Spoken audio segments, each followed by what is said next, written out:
Let me start by saying something about this panel. At a design conference, usually there's a privileging of the mind, because design involves the faculty of intellect, but it also involves the faculty of imagination. And for that, you have deep resources beyond the mind, but it involves the soul, the spirit. It involves knowing stories. Resources today that were shown by our speakers are of the kind that are not as measurable.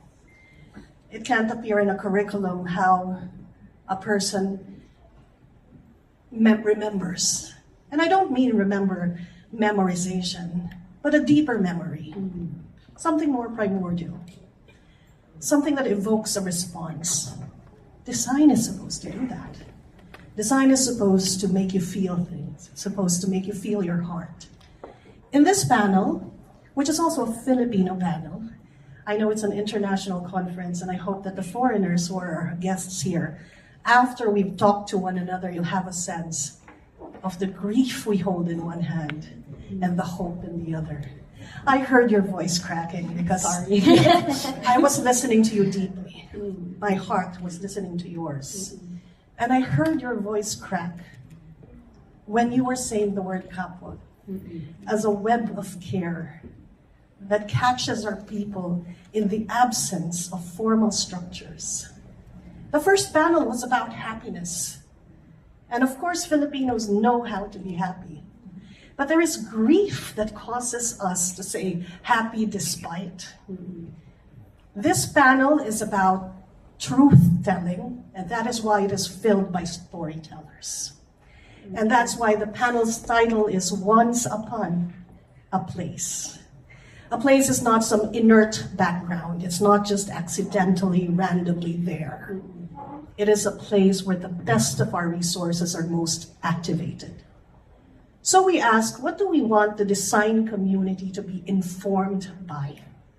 We want them to be informed by what it means to be Filipino. There's no single answer for that. There's an answer, like our islands, in isolation, very specific. But our speakers today have seen and known and heard and understood the Philippines because of their areas of expertise. He has seen Escolta in Manila, Robbie. He has seen so many environments, right? Wherever he built a house, the place told him how it should be engaged.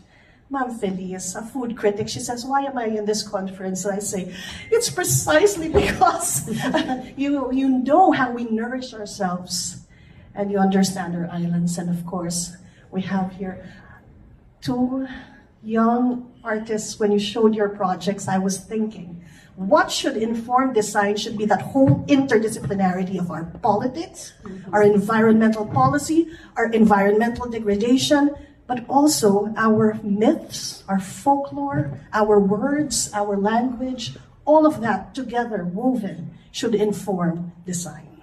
Amen. Sadly, though, our grief too. What I envy about Bhutan is when he said they were never colonized. And any designer who wants to do Philippine design must contend with healing from that grief, because we hold grief in one hand and hope in the other. Thank you very much, Nicola. Thank you, Doc Nikki. That was So this is the intro to our panel. So beautiful. I'm going to start with, because she said a question, how does one begin to tell the story of an island? And that is why I'm going to turn over to Ma'am Feliz Prudente Santa Sofia, ma'am. To maybe, from being a food historian or someone who has studied food so much and been to so many places and seen the forms of expression. I mean, everything we produce has a form of expression. It can be a building, it could be fashion, it can be food, and discernible patterns emerge from the way Filipinos put things together. They may seem like our cacophony is incoherent, but people who see the unifying thread that links all those diverse expressions, when they see it, and so, ma'am, in the field of, your area, Can you share any tidbit about Filipino-ness that stems from how you observed the food of the islands? Well, I took my lead from your island story, and what I have in front of me, if you'll allow me to read it, so I can keep to my time, is food, place, and identity. Islands feed. Each island possesses a distinct feeding system for the diversity of life on it that needs nourishment. From the island ecosystem shaped over millennia stem the myth and the magic of plenitude triumphing over scarcity. Having enough rice to eat is a sublime aspiration connecting peoples of the archipelago. But do note that each rice grain is more than a physicality in our ancientness. Life feeds on life. Each grain has a soul, what the Chama Mapunwara people in southern Philippines call umayon. Immortals and mortals can both consume umayon in the form of suman. Suman is a word in many Philippine mother tongues for small rice cakes cooked while bundled up in leaves. When in 1521 the first circumnavigation crew arrived on Cebu Island, rice wrapped in leaves was part of pagan rituals.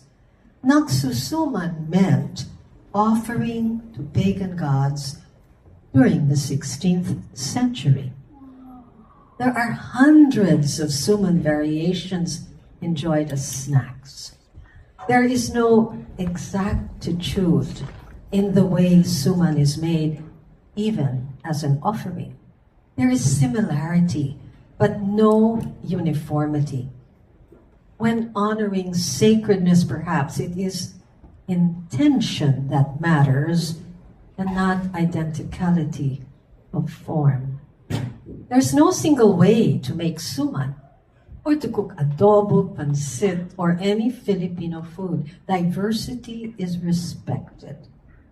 Just as two snowflakes or particles of island sand are not alike, each dish in archipelagic cuisine offers a distinction.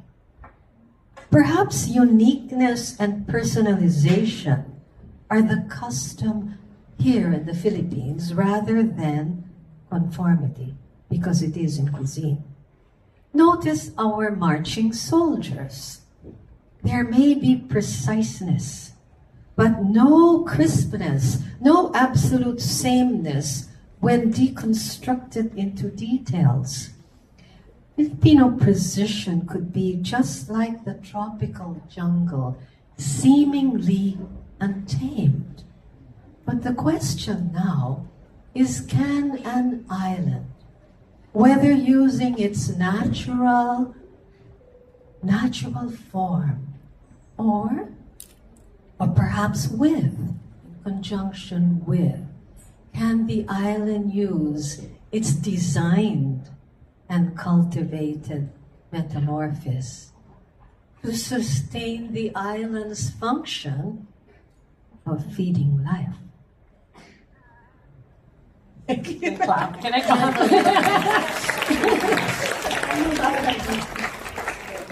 We'll go, just for the structure that I suggested to our panel and they agreed, we'll let everyone talk first before we open the floor to a Q&A, but we'll do this 2 rounds if that's okay with you. So we'll hear from everybody first. So the next person I'm going to ask, so after Ma'am Felice, you were talking about how you wait for a place to tell you its name. And I'm going to ask the architect next about how a place determines, how it should be engaged. But I'm going to ask this specifically. That's for all architects in the world, but just for Royal Pineda, who is pushing the boundaries or at the forefront of modern Filipino design. We have a cacophony, and so we're looking for a unifying link, despite all the diversity in cacophony. I'm sure you have many, many original designs for each of the buildings you put. But surely there's a thread there that you consider to make it Filipino. So my question to you is, when you design, and in all the diversity of your designs, what do you are the characteristics of a Filipino design as you make a modern Filipino architecture? Well, first, good afternoon. Beautiful. I mean, I was mesmerized by everything that you've been saying, and it just resonates deeply in me because it's nature. And I'm a naturalist, and when I heard you talking about things that just connects, like it's hard to measure these things. In fact, it's something to the spirit. And as a naturalist, you're asking me how. It's organic. It's natural. Basically, I follow nature. When you talk about how a place is asking for its name, it's nature. And I would like to highlight one particular. I mean, you have Maykawayan, you have places with the names. No, you have Ilugin because there's Ilog. There's, I mean, it's nature telling you, hey, this is me. So the point is, how do you listen? Yes. Which is your talk, And I think the most important thing is to connect first before anything else, to be one with it, because it's hard to be separate. You always feel like you're different, and it's the key. Once you're connected, the rest follows. And as I do architecture, I do planning, and I just like to share one experience so that everybody will be able to relate easily. It's as simple as going to Subic. And I'd like to share this because just last week I was going to Subic. And then the other day we were talking about happiness, about billboards being, not allowed in Bhutan and so on. But last week, I think that was just 5 days ago, we were driving, and then I was looking at the beautiful landscape, the panorama of the Zambales Mountains. And that's the treat to me. Every time I go to Subic, every time I come back, Subic is good. It's a destination, you can go in. But the treat was the travel. Because every change of time, every moment, either I leave in the morning, see it with the sunrise, it's different. See it coming back on a sunset, it's different. And then it changes when it rains. It changes when it's sunny. It changes during summer, where the white ones. What do you call the white ones? It's the Tagalog. It's in Talahib. Yes. The Talahib. They're beautiful. They're silvery. During summer, it changes. It's like seeing glitters of light. And every time I see that, it gives me joy and happiness. Happiness. And then 5 days ago, driving, I started to see power grids being placed on the side of that mountain. And I started to feel there's something that will be taken away from me. A place. The nature of the place. That's the Philippines. And every time a person, either a local or a foreigner, will go to that place, to Subic, that's already telling you, I'm the Philippines. So my point is, when I saw the grids, and it's here, and I'm seeing it, I said to myself, design should be powerful enough to put that grid just to the left so that I will never discover that beautiful panorama. Design is so powerful that functionality is there, but then you have to put that sensitivity of what nature is all about. Design should be triggered by nature, and that doesn't mean that man is separate, because man is nature. So when we say nature should be considered, it's the totality. And the totality of it is, I'm standing there, I'm driving, I'm running, and I'm nature, and nature is with me, and suddenly I want progress, but if you lack the sensitivity, you start to destroy nature. And this is my point. Why progress starts to become destructive? It's only because it lacks oneness with nature. So I think all these efforts that we're talking about, sustainability, regenerative, I think there's one precept, and the precept is to be one with nature, and the rest follows. So for me, that is how I do my sense of place. Thank you, thank you. Thank you very much.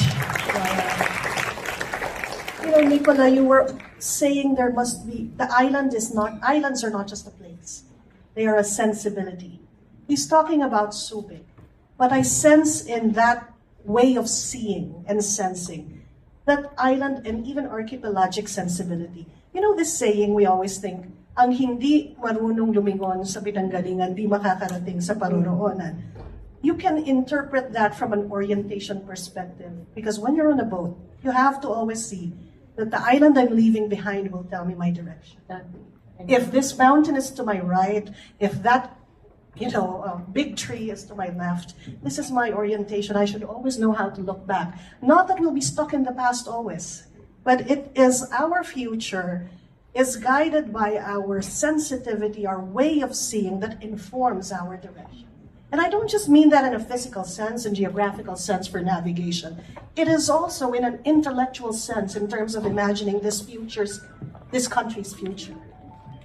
This signer should have a historical imagination. And it's not uniform. It doesn't have to be national history. It can be personal history. It can be Carmen Ong thinking, this is my family history, and that is why this tower has my stories in it. And that's my segue for the next person that I'm going to ask a question to, because Robbie, your family just won this Malasakit Award. Oh, I'm sorry, I didn't translate for the foreigners yung...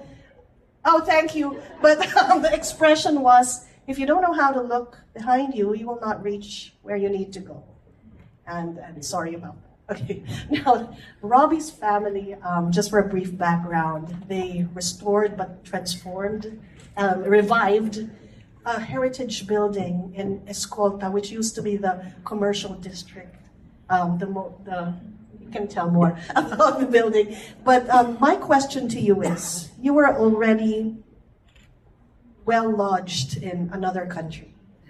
You were in New York, you had your projects, you were working for a dream company that shall not be named, but why did you come home?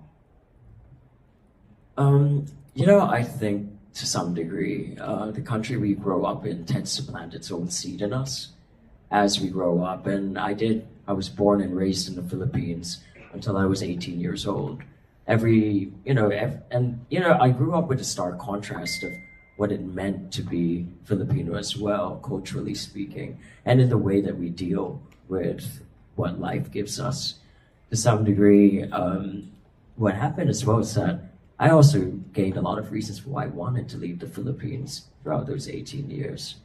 But I realized as I got older, maybe perhaps in my early 30s, you transform your life into something a bit more hedonistic, into something with a bit more, I suppose, purpose, And I think this country does have a tendency, especially with the younger generation, to leave wounds of inefficiency, things we get frustrated with on the everyday life. You can just call it traffic, family drama. There's a lot of stuff about that in our personal culture in this country, right? So, but that was one of the things that really got me back here. When I reached this passage in my life, I thought, do I want to stay in New York and find a way to just keep moving forward, or do I want to start healing from the inside?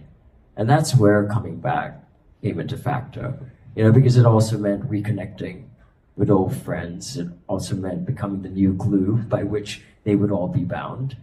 And to do that through a national heritage site, because these are all friends of influence for the most part as well, would be a great opportunity to bring the country to a better place and actually form a new vision for what not just old Manila, but other heritage areas in the Philippines would be like. Because we do have a quote-unquote history of destroying a lot of our landmarks. And we shouldn't be, ashamed of looking away from that. We have to face it straightforward and be able to move forward from saying, hey, what can we change differently? What can we approach? Maybe, there's a lot of beauty in repurposing. There's a lot of beauty in creating something transformative. Because if you can make that into the architecture, we see that all the time in Italy, in the Netherlands especially. People turn old townhouses into, glass brick Chanel retail stores. I'm not saying we have to do that in the Philippines, but that's a challenge. It's learning to use this vernacular architecture in what we have today to make what we had become something that we have, and something that we can continue to have and pass on to generations in the future. That's what history is to me.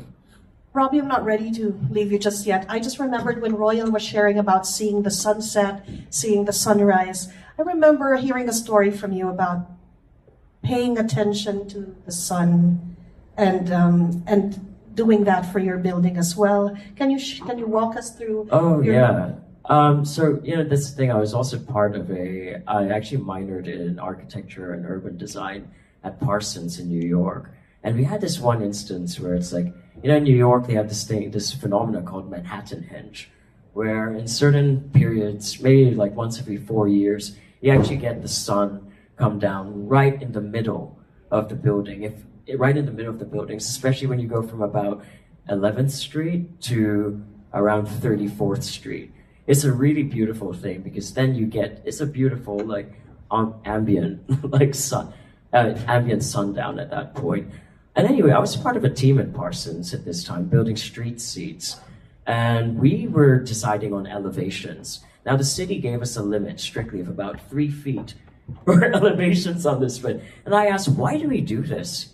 Why does it have to stick to 3 feet? Did they give us a reason for doing it? And I think, at the end of the day, design is always about asking why. Why do we do this? A lot of people tend to forget to ask that question in the process. That's also the great part of that. But anyway, to continue with my story, what we ended up saying is that, hey, you know what? This is a private property owned by the university. If we just sneak this in, let's make this platform 6 feet high, add a barrier behind it, facing from east side facing west. So, and you can keep the west side low, so that anybody who just happens to sit in this area, this high-rise west side of that platform, of our street seats, as we call it, could incidentally fall into seeing and witnessing the sunset of Manhattan Henge themselves.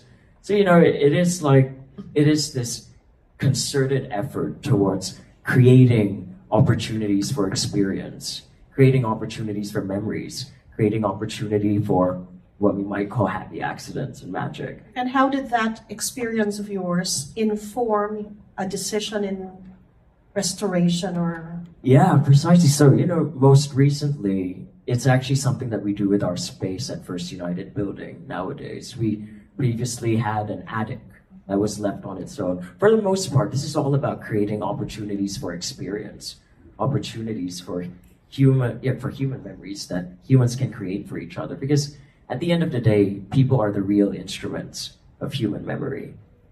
People are the instruments of life. What's the point of life if there aren't any other people, right? So that's the one thing we tried to create. We created a dome where nowadays, some of you might have seen it on Instagram, the candlelit Philharmonic performances that happened in the Philippines that actually happens in our building. That dome was previously just an attic. We did not see, like, and that's the thing, is that we did not know the potential of it properly until we actually spoke to architects and one of our creative designers in the building and said, hey, this could be so much more.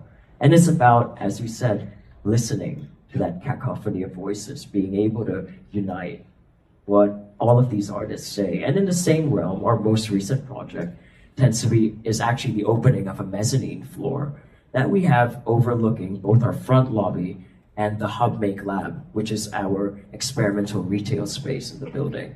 We saw this and we saw an opportunity for transformative experiences, such as a DJ up there, just because we had so little space on the ground floor. How do we elevate this so we actually take advantage of the verticality of old Manila architecture? So that was a beautiful part about that.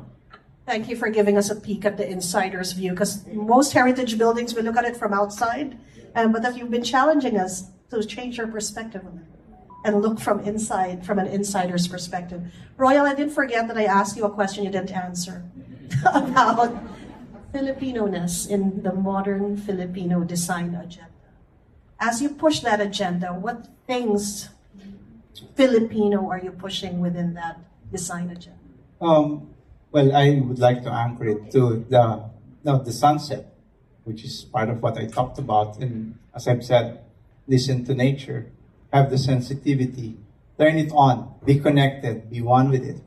Because at the end of the day, if you're in the Philippines and you are one with the land, you are one with nature, whatever you create is for the Filipinos. And what does it do?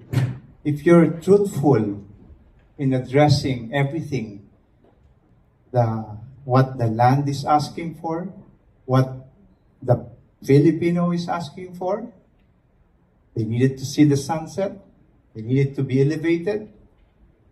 That becomes the modern Filipino architecture of our time, which means the better Filipino architecture of our time.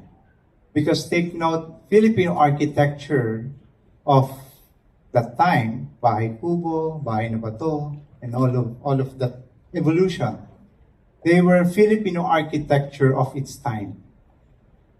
So my challenge to architects and designers and to all of us, the creatives, is what's Filipino sensibility of our time. We should be organic and one with it. So effortlessly, as I've said, it becomes effortless because as long as you're truthful, you believe in the process of being one with it. It's not like every time you need to design, you have to turn on your Google and look for, Pinterest and look for other images. I mean, it's so easy to know the world now but then you can actually, again, lose yourself with looking at all these inspirations. But why don't you start beginning from the very core, believing that you are nature? Then whatever you create is authentic. You want to react? Yeah, I mean, there's just so many great things that people are saying, and I feel like, because I really love that idea of kind of just starting from our sense of it and moving outward, and that kind of reminded me what Doc Felice said about intention, how infusing or what ritual is, what is sacred is, it's not so much what it looks like, but it's what is our intention here, right? And so I think when you say, like, what is our design sensibility, that's fancy Latin-based words, right? It's actually, what do we want to hold on to right now? Because everything's going away. It's going away faster than it was before. We're in the stream of time, looking back, looking forward, trying to triangulate our position. What do we want to carry with us now? And I think when you start with that question, like you're saying, you start finding like, oh, I want to hold on to this. Oh, I want to keep this. I want to I want this. I want this sunset, right? And it reminds me kind of that the view of Manila Bay, which is our heritage, and it's being obstructed, right, by this construction, right? And not that, like you said, moving it a little bit, thinking about what are we losing with this historic view that has seen the Battle of Manila, the liberation of Manila, like all of it, and we're blocking it with the construction, right? So just thinking about that, like not necessarily saying no to things, but starting there. Yeah. Okay, Sam, any feedback before I go back to Ma'am Felice for a second round? I'm okay. I think I just love what everyone has been saying, and I think I really resonate with the idea of like, I think everyone kind of comes to this agreement that, design isn't just about aesthetics, right? It's not just about making something pretty. It's about cultivating truth, right? Yeah. It's about, like kind of speaking to what does the environment tell you, what does your heart tell you about the situation, what you want to do about it. The word, design is informed by many truths. Tension being one of them. Because there will always be tension. And the designer has an intention. Okay? And like, what's the name of the bird? Amihan. Yeah. You can be both. You navigate, you negotiate. It's always a negotiation. I like that you put the word truth, because I think that design is informed by truth seeking. And whatever you design is a form of truth telling. But it's also truth making. And we are in charge of the new truths that we are making. And we need to listen. To be a truth seeker is to listen to what nature is saying, what people are saying, what your heart is saying. So you said that I heard the word call to action somewhere in your talk. Yes, archipelago. Yes, Call to action, the place itself is a call to action. Ma'am Felice, even if it's from but you're not just in the field of culinary, you're also a culture. In Ateneo, you were called the Tanglaw ng Lahi awardee. So in English, that's the Tanglaw ng Lahi, a beacon of light in terms of Philippine culture. If you could tell the crowd, later there's a Q&A, you can also ask questions. It's a dialogical space. But if you can tell them call to action, what would you say? I would say that now that we're almost midway through the 21st century, maybe we really need to restudy what structures and naturescapes need to be doing to fulfill the current needs. So that's your contemporary. And during the pandemic, I started to think, I started really looking into the food situation. And I said, I think that perhaps our designers, architects, urban planners, have to now look into how do we build into our designs food security. How do we build it in? I have a friend, for instance, with very near here. And what they did, even before the pandemic, was their landscaping in the condominium island incorporated edibles. So when the pandemic struck, they actually had food up in their roof deck that they could share with people who were living in the condominium. So they had some sort of foresight, I guess. And during the pandemic, many of my neighbors were planting basil, oregano, tarragon, and thyme, and some of us were planting real edibles like kamote tops and things like that. And I was saying, I think we need to get the designers and the designers to think about how do we grow actual food, real food. There are a lot of, there's vertical farming, there's farming in, you call those the crates? There are all sorts of new things happening, right? And I just want to add this because I'm going to forget. For those of you who are designers, I beg of you, please read the JICA study about what would happen if the fault line moved. See, we're not thinking about it because we don't want to. Let's face it, it's scary. If this West Valley fault line moves, we won't be here. Okay? Now there, JICA found an escape route from Manila heading north into Clarkfield. And in one of my papers, I said, why can we not design a food trail? And the food trail would incorporate actual planting of edibles so that every season, because you don't know when something's going to happen, but every season you have something to eat along the way. The people who own properties, the LGUs along the way, are also aware that there are going to be millions, not thousands, millions of migrants out of Manila heading north. How do you feed them? So you also need structures to hold all the wheat, the rice, and the whatever. How are they going to look? How are they going to be accessible? To me, this is 21st century planning. For the emergency, it may never happen. I hope it doesn't happen in our lifetime. But at the same time, this increases the food security and starts us thinking of what does the land give us to eat?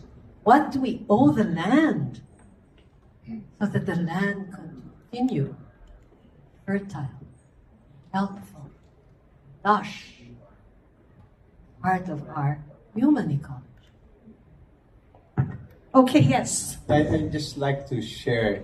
Well, first, that concept. We have a folk song in the Philippines called Bahay Kubo. It's like a nipa hut.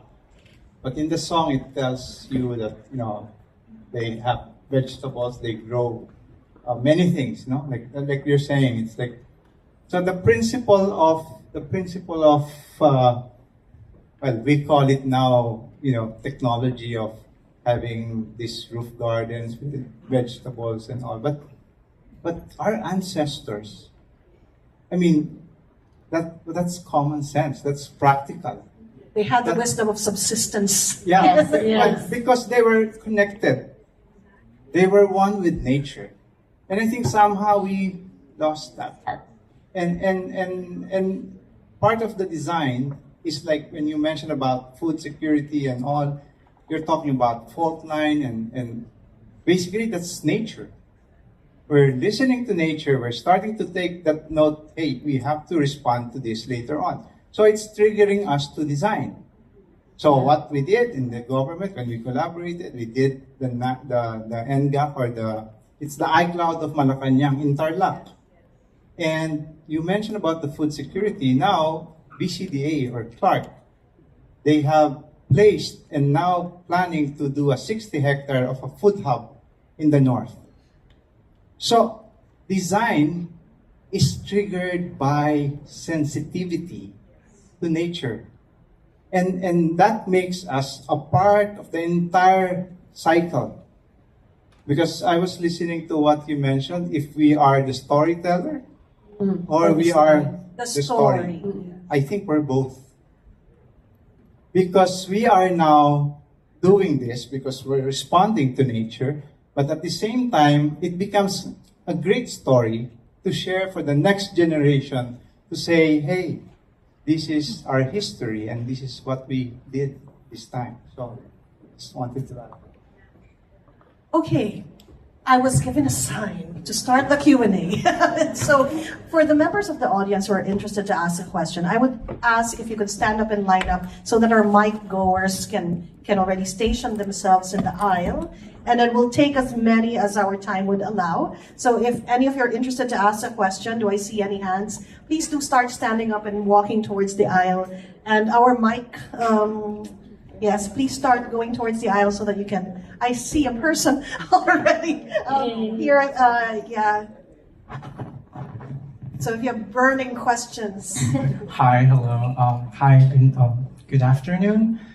Thank you so much, Samantha and Nicola, for your talk. That was very inspiring. And I'm a fan of you, Mount Feliz, and the work that First United Building has been doing. And yeah, I'm a student of Doc Niki, actually.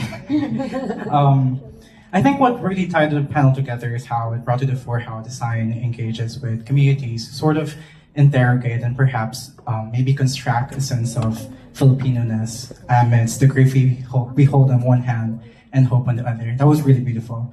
I guess like I wanted to ask Samantha, Nicolo, maybe other members of the panel could respond, your favorite anecdotes regarding how local communities in San Juan or perhaps in Escolto have responded to your projects or have been touched by it. Thank you so much. Maybe Sam first. I can't remember word for word, but it was actually part of our presentation that we had decided to like remove at some point. Was so Eva, she is a convener for Hiraya Collective for the Blind, and we do a lot of collaborations with them for workshops in La Union. And so she brings along students who are part of who can't see or who are blind. And one of the anecdotes she gave us is for our soundscape workshop, where she talks about how can sound influence like our kinship or our pagkakapwa, right? And I don't remember exactly like what she says, but it's resonated with me in the way that because they are hard of hearing, they use their they are hard of seeing, they use their hearing to influence kind of what nature is telling them, what the environment is telling them, and to have them participate in a workshop around soundscapes and about listening really felt the word I'm looking for, full circle, you know, for lack of a better word, because it gives us a better perspective. And what's beautiful is Eva also actually gave the workshop participants a kind of download on what listening feels like and how to listen from someone who can't see, and uses and relies on their hearing heavily. So yeah, that was, you know, I really liked how their participation and their response to the workshop really felt like, you know, the work we're doing is really trying to include as many diverse perspectives and people to make sure that we're getting a good understanding of the environment of the community we're working with. Yeah, actually there was one in workshop, one of the first residencies we did featured the artist Dennis Bato, not sure if any of you know him. And he created this kind of ephemeral installation right on the beach in this area that was like an abandoned house that had been broken down, and it turned into kind of like a, de facto hangout area where everyone in the town goes for sunset. That's why I was like snapping when you talked about sunset. And everyone goes, right? It's like, students, elderly people, transplants like me and Sam and LU, fisher folk, and everyone's just like chilling on the beach, like watching the sunset. And so he kind of timed that installation, and he was making, I showed the image earlier, it was like a bunch of little sandmen scattered on like tile, like broken tile design. And so he was, making them, and people were walking to the beach, and then they're like, "Oh, what are you doing? Like, what's that?" And he's like, "Oh, it's an installation, it's an artwork." And they're like, "Ah," and then they're like, "What's it about?" And he's like, "Oh, these are just little people to kind of, these little kind of sand sculptures is to show that, we shape space just by being in space. And there's a kind of relationality already happening. I mean, he said it in different words. And then they were like, "Oh, and it's like us, like we're made of sand because we're going to be here for a short time and then we're going to be gone." And then they went on their way. And that for me just kind of reaffirms like the everyday wisdom that is in there, right? So, and when we lose inspiration, it's there amongst us, with us. So that was great. Mm-hmm. Yeah. You're gonna, okay. Yeah, with regards to, so one nice little anecdote I got from one of our hub managers, Jody Agalon, who's here right now, I think, right? Shout out Glorious Diaz, great clothing brand. But he actually did tell us that at some point he collected a survey amongst all of our hub merchants on just basically how many artists do you consign. I never really thought to ask that. But we actually, in process for the Good Design Award, we were thinking, okay, how much do we represent? And we found out as well that down the line, our 17 merchants in our hub area, which is our retail area, actually represent over 110 Filipino artists all across Cebu, Davao, Dumaguete, Zambales. And they make active strides, such as there's one called Project Lemons, who goes out of Manila at least once a month for an artist conference to be able to seek artists who have no voice, who don't know how to do this. So a lot of the time it's anecdotes like this and him just letting my parents know the good that they're doing that really helps us move forward. And I also say that to a lot of people within heritage spaces or spaces which could be, designated as relatively defunct. It's like everything always starts with a space, especially in today's Philippine economy. If you can give people, because space is opportunity, if you can give that to people, they will make something out of it. Robbie, you're talking about a retail space in Escolta, and you just reminded us that we're part of an archipelago because 110 artists from all over the islands came to sell things in Escolta, which is what the port city of Manila was and should still be, a commercial space. I don't know why we lost the boats that go into the interior. I mean, the rivers used to be full of plied by boats. Yeah. And now we've turned our backs to the water. The way some things are designed, it's become an estero rather than a place you face. And they throw their trash in it because they're not facing it as something to behold as beautiful. Sorry, I'll shut up. There are 4 people. There's how many people are lined up? There's quite a few. Quite a few. Would you mind if, when you ask the question, we'll also ask to hear the others? And then we can, I don't know. Just one. Yeah. We could do like one answer each. Let's do this the archipelagic way. Each of you are islands, and then we'll see the unifying thread. But may I hear please share your name and your question, and I'll take note.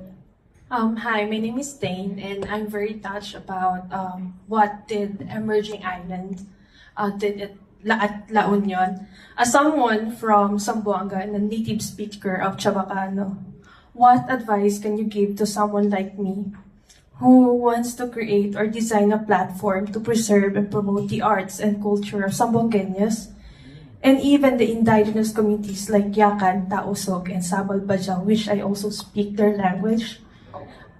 Similar to Emerging Islands, how can I create or design a community like this? Wow. I mean, Go ahead.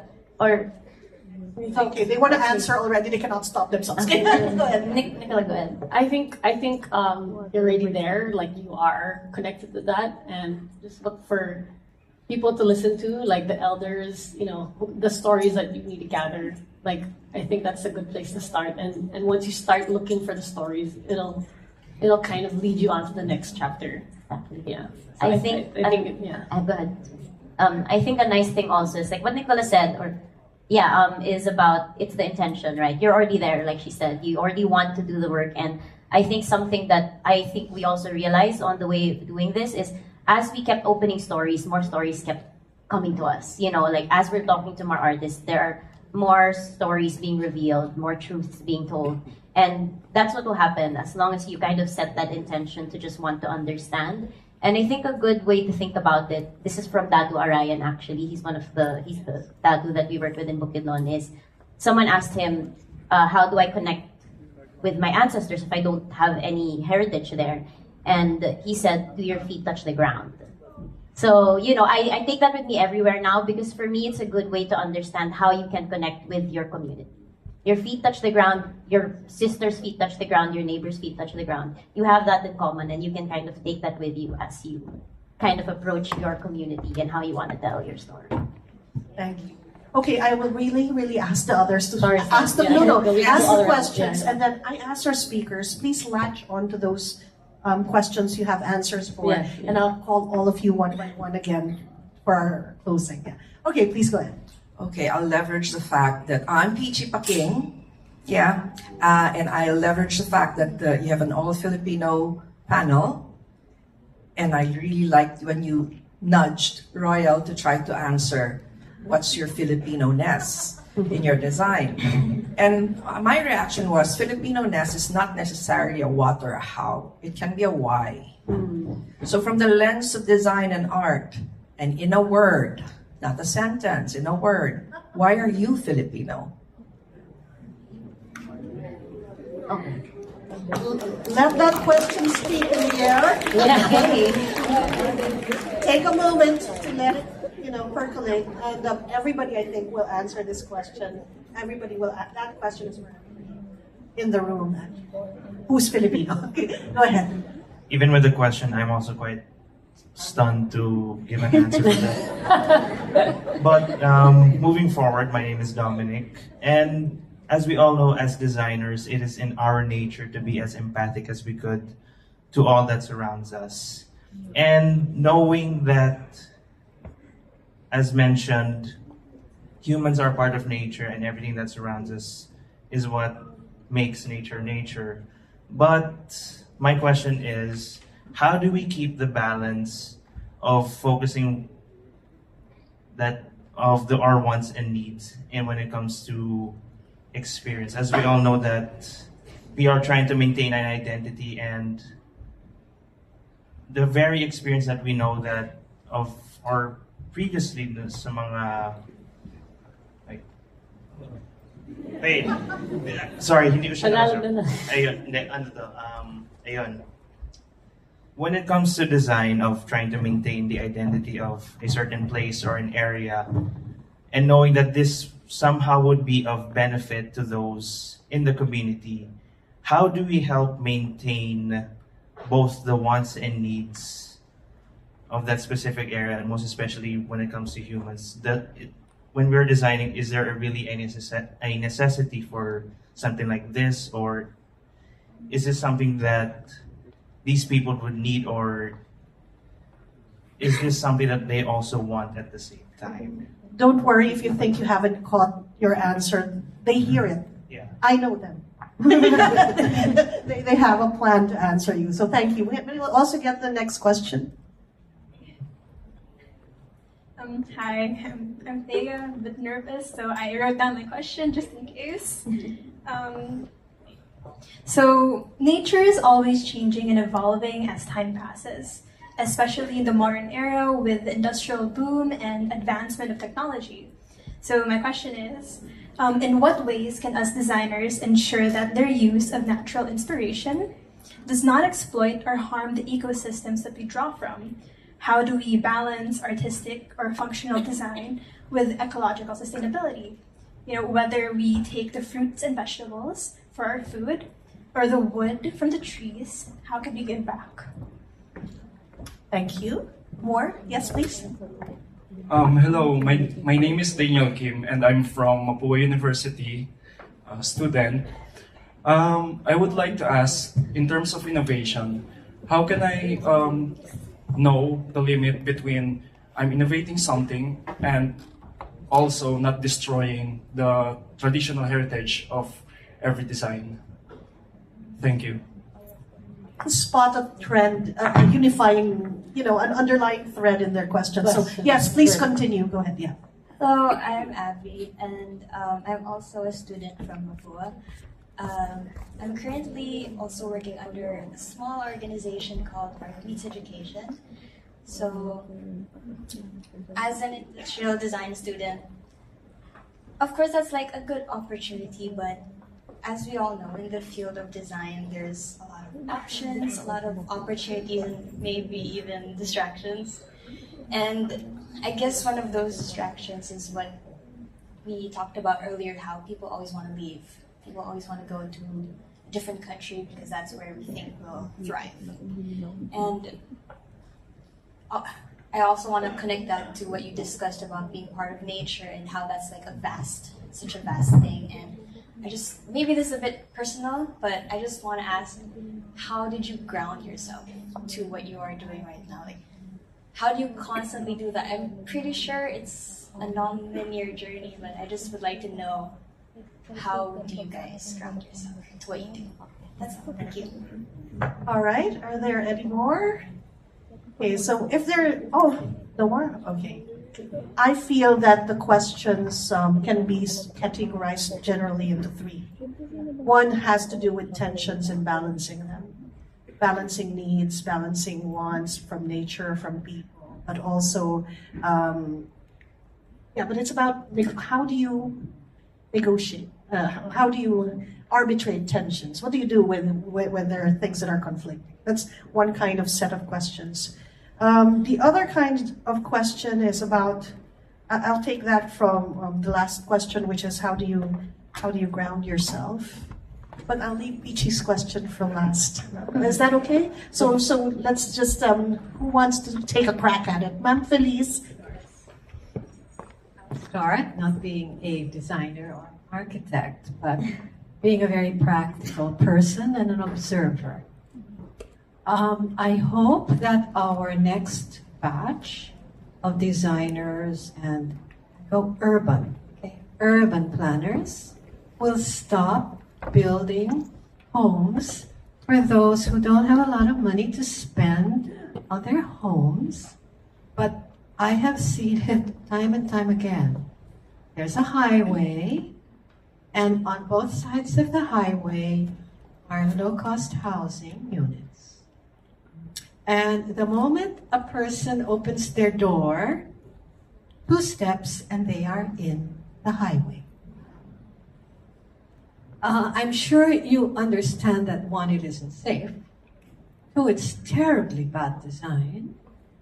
And 3, it is not thinking of the kapwa. We Filipinos pride ourselves in saying, marunong tayo makipagkapwa. We care for other people. But if designs like that are any sign of who we are, if we are to read who we are by how buildings like that, for people who have very little money and are spending their life savings on this, are going to have to open the door and walk straight into the highway. There is something missing. That pakikipagkapwa is not alive in that design, and that to me is not the right Filipino. So I just share that because we are all in stages of helping the development of the country. If we cannot infuse, embed, strengthen that when we design something, when we do anything, when we cook a dish, when we make clothing, when we say hello or say goodbye, we are doing it because we feel one with the other person. That's supposed to be a strength of being Filipino. Marunong makipagkapwa. So that's what I will add. Then you can all take off from there. Thank you, Ma'am. Who wants to go next? Is it Robbie? Yeah. Cool. So I guess the theme of tension, balancing wants and needs, to some degree, I would say it's like one of the best ways to keep yourself accountable is to create a community around yourself. This can be just coworkers or a couple of friends you meet like once a week, once a month. It's something we try to do a lot in this culture actually, to try to maintain some sense of accountability and create a culture of honest feedback with each other. Because if we aren't honest with each other about where we're going, what we want to do, then what's the point about what we're doing? So that's one of the things that you can create. It's a culture that you can also create for yourself, because that's something you can create with anyone. That's a beautiful part about being around people, right? So that's one of the things I'd say. It's like, if you want to learn how to balance wants and needs, you never figure that out on your own, because it's not the way, that's not the way you figure that out. You figure that out by speaking with people, by being open and honest about what you're afraid of, about what you want to partake in. Don't ever be, that's one thing I think that we as a people sometimes feel like, if we think we're thinking too big or too great, we tend to make ourselves small. We're like, I don't really want to bring that up into conversation. But if you come from a place of wanting feedback, what do you think about this? Make it a conversation. That's the best way to go forward. And to value somebody else's opinion, somebody else's experience, that always leads to greater design at the end. It's wonderful. The way forward is dialogical. Yeah. Because many people author design as original individual work, but that's a very Western model. Our literature is usually not authored. It's usually passed around, and the community sort of through repetition decides this is our panitikang bayan. This is our literature. So design as dialogical. Thank you. Ryan, are you next? Because you're smiling. Well, that was a nice question. In fact, very challenging, because you only wanted one word. No paragraph, no long sentences, and all. And then there was a question of how do you know when it's like, destroying a progress and so on. And then there's another one. The last one was how do you ground? So I'd like to answer those three in the most simple way I can. But I'm Filipino because I believe I'm nature. So I was born here. I'm literally, I'm not trying to be Italian. I'm not trying to be French. I'm trying to look for my roots as a Filipino. And that's my journey. That is my purpose. And I found it. I found my Filipino-ness. And that's why I'm sharing it. But I didn't end up just deciding I'm Filipino. I need to better myself. That's why I said I want to create modern Filipino, a better Filipino, which evolves and never ends. Because better today is different from better tomorrow. So the thing is, it opens me up to a more, a continuum, a never-ending evolution, but never abandoning the roots of what is Filipino. And how do you know when it's better, but then is it destroying? So discernment is about intuition. Being nature, you listen to it. You know that the sunset is asking you, at this moment, I'm here. And then the tree is telling you, hey, I need to hold the ground because otherwise it will erode. Build here. The water is flowing. Let me flow. Build here. Intuition is nature. AI, technology, precision. We need it. But the one that makes us human is nature, that intuition. And then how do we ground? It's simple. You mentioned touch the ground, literally. Touch the ground. But also try to imagine yourself the first day that you came out of this world. We didn't have anything. So the point is, if I am grounding myself every time I tell myself, strip me with anything, everything, if I still feel that I have the same value as the rest of the world, then I am grounded. I'm back to it. What a very poetic way to answer the question. Thank you very much. That is the last from our panelists. I'd like to end this panel by saying many factors inform design, and a country like ours that was thrice colonized, we have a history of importing models that were designed for somewhere else by someone else. And it's inevitable that a consequence of being colonized is that we are the products of social engineering and design that have been imposed on us. We are being challenged not just to remember our roots, to recover and rediscover, but we're also challenged to forget some of the things we've internalized. So for everybody here, there's always going to be tension about who we are and our identity. Be intentional about who we want to be. You are the interpreters of what Filipino means today and in the future. Thank you very much for listening to Wazzup podcast. Once again, thank you everyone. You all of you here had a great second session.